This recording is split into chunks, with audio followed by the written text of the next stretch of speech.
can see, there are quite a number of police vehicles that are leaving the home of Shadrack Sibiya at this particular stage. Shadrack Sibiya. Early morning sirens broke the quiet of a Johannesburg suburb as unmarked police vehicles surrounded the home of one of South Africa's top cops. Lieutenant General Shadrack Sibiya, the man trusted to hunt criminals, suddenly stood on the other side of the law. All of this chaos was sparked by a crime boss sitting inside a prison cell, exposing a secret connection that shocked the entire nation. If the person who was supposed to protect us is now the suspect, then who has really been running the police force all along? Who is Lieutenant General Shadrack Sibiya? Yes, this is a case that has been prioritized, and the National Commissioner put the best team in place to run with this matter, and then I led the investigation. The investigation is still continuing, though. General Shadrack Sibiya was not just another officer in a uniform. He was one of the most powerful men in the entire South African police service. As the Deputy National Commissioner for Crime Detection, he sat at the very heart of the country's security network. He had full access to sensitive intelligence, classified documents, undercover investigations, and the most high-risk operations inside SAPS. His job was to make sure dangerous criminals were stopped before they could strike.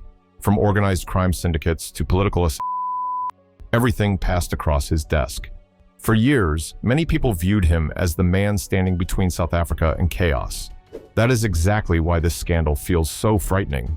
If someone trusted with protecting the country is accused of working with the very criminals he was supposed to bring down, what does that say about the system? General Sibiya handled the Political Killings Task Team, a group created to track down hitmen targeting politicians in KwaZulu-Natal. The idea that this task team could have been sabotaged from within, allegedly to protect powerful people linked to crime, feels like something from a dark movie plot. Yet this time, it is playing out in real life, in front of an entire nation. Enter Cap Matlala, alleged criminal kingpin. Bail has been denied by the High Court in Johannesburg. In September, the Alexandra Magistrate Court ruled that Matlala is a flight risk and a danger to society. On the other side of this story sits a man with a reputation that makes even hardened criminals nervous. Famusi Cat Matlala is not just suspected of crime. He is described as an underworld mastermind, someone whose name pops up in the country's most dangerous headlines.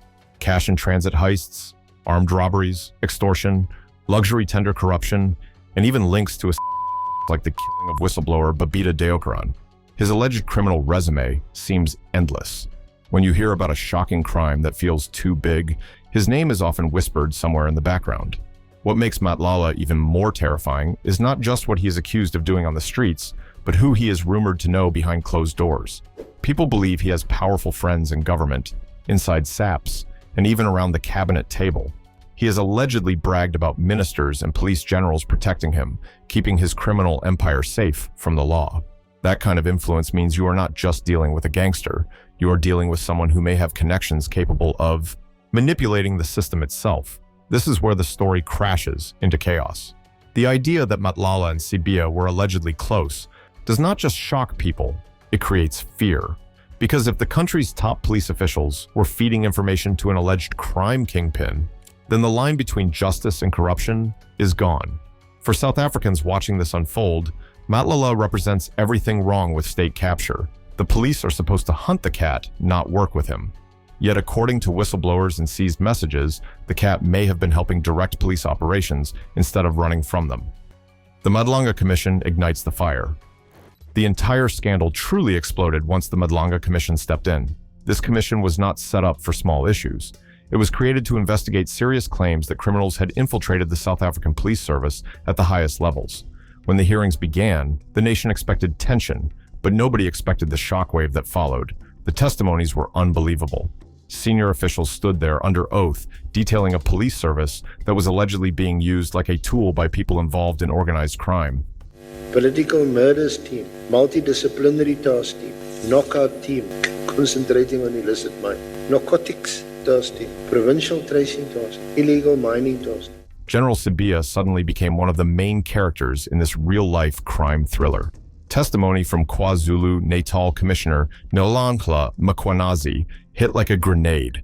He accused powerful figures of sabotaging the Political Killings Task Team, which was supposed to catch hitmen responsible for dozens of. The claim was that some leaders inside SAPS were protecting those responsible instead of arresting them. Hearing those words inside a courtroom stunned everyone watching. That is not incompetence, that is betrayal. The more testimony came out, the clearer the picture became. Crime networks were not scared of the police anymore. They were allegedly being helped by them. General Sibiya's name kept coming up, linked to decisions and actions that seemed to benefit criminals rather than the victims or the country.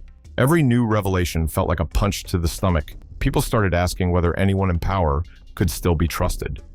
Whistleblower warnings and WhatsApp evidence. Has been suspended with immediate effect. Sibiya confirmed to ENCA that he received a suspension letter from National Police Commissioner Fani Masemola on Friday. Then came the evidence that made the story impossible to ignore. A whistleblower stepped forward with claims so extreme that journalists and investigators struggled to believe them at first. The allegation was that Kat Matlala, a man accused of running a criminal empire, was being fed classified police intelligence straight from the inside. It sounded like fiction. Until the messages appeared, those WhatsApp chats became the most chilling part of the scandal. According to testimony by National Commissioner Fani Masemola, the whistleblower described Matlala not as a criminal on the run, but as someone operating almost like a de facto deputy police commissioner. Think about that. A man behind bars awaiting trial on violent charges, allegedly having the same level of influence as one of the top officials in SAPS. The screenshots showed confidential details about operations, targets, and ongoing investigations. The kind of information that should only exist inside secure offices was allegedly sitting on Matlala's cell phone. Even worse, the chat suggested that businessmen with ties to crime networks had access to intelligence too. It looked like the police were sharing secrets instead of protecting them. South Africans were horrified. If the messages were real, then criminals had the playbook on how to avoid arrest. They knew who was watching them, what evidence existed, and which officers were weak points. That is not just a leak, it is the collapse of law and order. Alleged sabotage of political killings. Task team. So I'm just saying there are a lot of things that are wrong that we are supporting as a country. And we are creating a monster that no one is able to control. The deadliest part of this scandal sits in the shadows of KwaZulu-Natal, where political killings have become a terrifying and regular part of life. These assassinations are not just random crimes. They shape elections, silence activists, and destroy the lives of people who choose to speak the truth. To stop this threat, South Africa created the Political Killings Task Team, a special unit filled with skilled investigators who understood the networks behind these. It was supposed to protect democracy.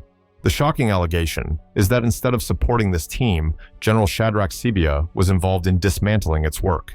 In the Matlala Commission, KwaZulu-Natal Police Commissioner Matlala Mkhwanazi testified that internal decisions slowed down investigations, removed capable officers, and interfered with arrests. This was not accidental confusion. These were decisions made by powerful individuals who understood exactly what they were stopping. Think about what that means.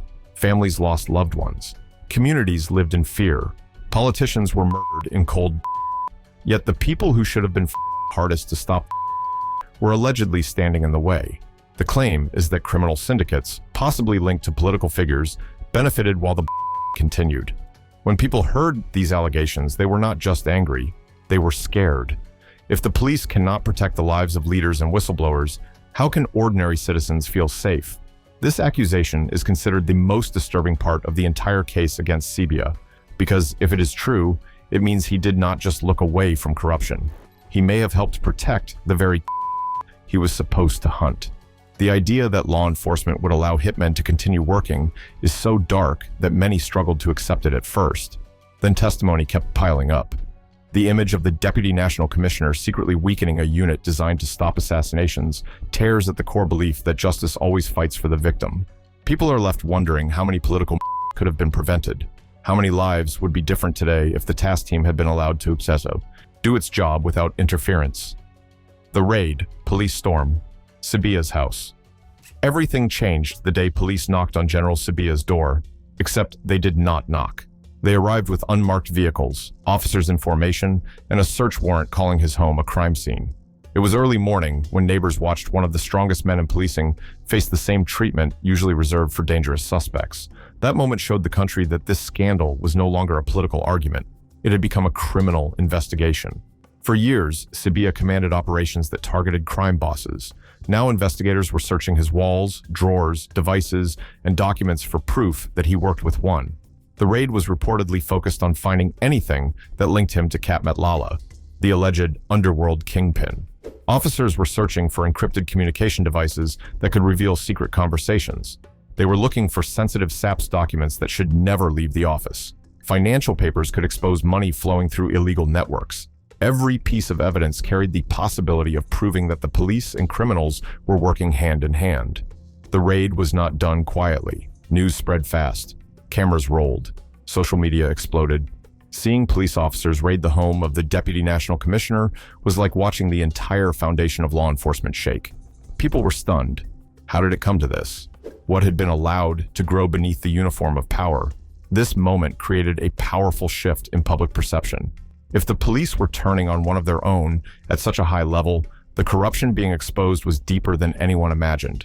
It suggested that the system had allowed criminals to reach the top floors of SAPS headquarters, not just the bottom. The raid symbolized that the rot was not just real, it was massive. Inside the home, investigators reportedly seized digital evidence, storage drives, and communication logs. Even the possibility that a criminal like Matlala had access to the same intelligence used to fight national threats terrified the country. How many operations were compromised? How many suspects escaped? How many investigations failed because someone inside was tipping off the wrong side? For Sibiya, the raid was a public humiliation that he strongly denies is justified. For the nation, it was a moment of realization. This was not one corrupt officer being caught. This was the system confronting something that had been growing for years. South Africans understood the truth in that moment. If police must raid the police, then the crisis is far bigger than anyone wanted to believe. The prison phone. How Cat Matlala exposed everyone. The turning point in this entire scandal did not come from a dramatic confession. It did not come from a leaked document or even a brave witness stepping forward. It came from something far more shocking. A secret cell phone, hidden inside the prison cell of alleged underworld boss Vamusi Cat Matlala. This discovery changed everything. It turned whispers into evidence and suspicion into a terrifying digital paper trail. Correctional officials raided Matlala's cell at Kagosi Mampuru Maximum Security Prison, expecting maybe or a.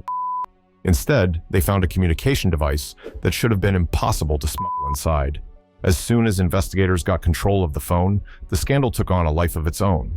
Forensic analysts started pulling messages, call logs, voice notes, locations, and contact lists. What they saw was worse than anyone imagined. This was not a phone used for casual chats. This was a command center, a device carrying information that suggested Matlala was still running operations from behind bars. The messages allegedly included discussions about investigations, arrests, and even ongoing political violence cases. Everything pointed to the possibility that Matlala's influence did not stop at the prison walls. He was allegedly still directing and instructing from his cell. The most explosive part was who he was talking to. Communication records allegedly connected his device directly to high-ranking SAPS officials, including General Shadrack Sibiya. That single link turned speculation into a full-blown crisis. If a criminal boss had open access to someone responsible for crime intelligence in the country, then South Africa was facing a level of infiltration nobody wanted to admit. This phone became what many now call the digital trail that broke the silence. Investigators discovered stored documents, voice notes, contact names, and screenshots showing that confidential police information may have been flowing straight into Matlala's hands. It meant someone inside the police service was feeding the underworld instead of f***ing it. The idea that Matlala could receive or even request operational intelligence while sitting inside one of the most secure prisons in the country left the public stunned. It made people question how much control SAPS actually had. Was the criminal working from inside the jail while the police worked blind? The seized cell phone is now a key piece of evidence in multiple investigations and is seen as the reason police finally acted against Sibiya. Without that phone, this entire network might still be buried in the shadows. The cat may have been trapped inside a cell, but the phone proved he was far from powerless. In fact, the raid on Sibiya's home only happened because technology finally exposed the bond between a crime general and a police general. Political shockwaves. Once the truth started pouring out in the Madlanga Commission, the shock did not stop at SAPS headquarters. The scandal lunged straight into the political arena and dragged some of the country's most powerful figures into the light. Former police minister Senzo Machunu found himself suddenly caught in the crossfire. His name surfaced in allegations that suggested political interference may have been part of the network protecting criminal syndicates. He was placed on special leave, signaling that this was no longer a police scandal. It was now a government crisis. The phrase state capture returned to headlines, but this time it wasn't about business moguls or political donors. This time, the accusation was that criminals themselves had captured parts of the police service. The thought is terrifying. State capture means the system is no longer broken accidentally. It means someone broke it on purpose. Whistleblower claims suggested that criminal power had reached deep into government structures, making it difficult to know who was serving the nation and who was serving criminal bosses. Every new revelation at the commission sounded less like a crime investigation and more like a story about a parallel state operating out of the same buildings where laws are supposed to be enforced. People began asking, who is really in charge here, when a crime boss like Matlala could allegedly order hits, influence tenders, and even direct police operations from behind bars? It no longer felt like criminals were hiding from authority. It felt like they were running it. Public fear skyrocketed. If a top cop like Sibiya could fall under suspicion, and if a police minister could be placed on leave because of his alleged proximity to the scandal, then how far did this network go? How many decisions in recent years were influenced by threats or dirty money? The political shockwaves were not just about headlines, they were about a national identity crisis. South Africans have endured years of corruption scandals, but this one hit differently. This one suggested that the country's shield, the police, might be working for the sword aimed at its own people. Parliament was forced into urgent meetings. Political parties used the scandal to accuse one another of destroying the integrity of the state. Activists demanded transparency. Communities wondered if local officers were protecting them or monitoring them for criminals. The raid on Sibiya's home was the moment that proved the crisis had reached the very top. No spin, no press statement could cover the fact that police may have spent years enabling crime instead of f***ing it. Sibiya fights back. General Shadrack Sibiya has not taken any of these accusations quietly. From the moment his suspension was announced and police raided his home, he has strongly denied every claim made against him. He insists he is not a criminal, not a traitor, and definitely not someone working with Cat Matlala. According to him, this entire saga is a hit job, a political ambush designed to destroy his reputation and remove him from his powerful position inside SAPS. To him, the accusations are nothing more than manufactured chaos created by enemies who fear the work he has done. He says he has been targeted because he stepped on the wrong toes. In his view, his removal is revenge by those involved in corruption that he claims to have been Sibiya believes that the people pointing fingers at him are the ones who should be sitting in the hot seat instead. He paints himself as a victim of inner police politics, where career assassinations happen just as brutally as those on the streets. He argues that facts are being twisted and used against him to make him look guilty when he was only doing his job. His to clear his name moved straight into the courtroom. Sibiya challenged his suspension in the Pretoria High Court, demanding to be reinstated and allowed to return to duty. He argued that there was no lawful basis to remove him and that the allegations came from individuals who wanted to silence him. The court, however, rejected his application, leaving him on the sidelines while the investigation continued. Every setback has only strengthened his defiance. Sibiya keeps saying that the commission and investigators are being manipulated by powerful forces shaping the narrative against him. In his eyes, he is not collaborating with criminals. He is being framed by them. What happens next? Everyone in South Africa is holding their breath because the biggest questions are still unanswered. The raid on Sibiya's house was dramatic, but the police have remained quiet about what they actually found inside. Did they uncover secret intelligence files or encrypted devices that prove a connection to Cat Matlala? Did financial records show money moving in suspicious directions? Until investigators reveal the results, rumors will continue to swirl around every possible outcome. There is also growing fear that this scandal might only be the beginning. The prison phone exposed direct communication between Matlala and powerful individuals, but nobody knows how many more names are buried in that digital evidence. If a crime boss could build relationships inside top police ranks, who else was helping him? Politicians, businessmen, senior officers? The list of potential suspects feels endless. The more the commission digs, the more the public prepares for additional shockwaves. So, what are your thoughts on this? Let us know in the comments below.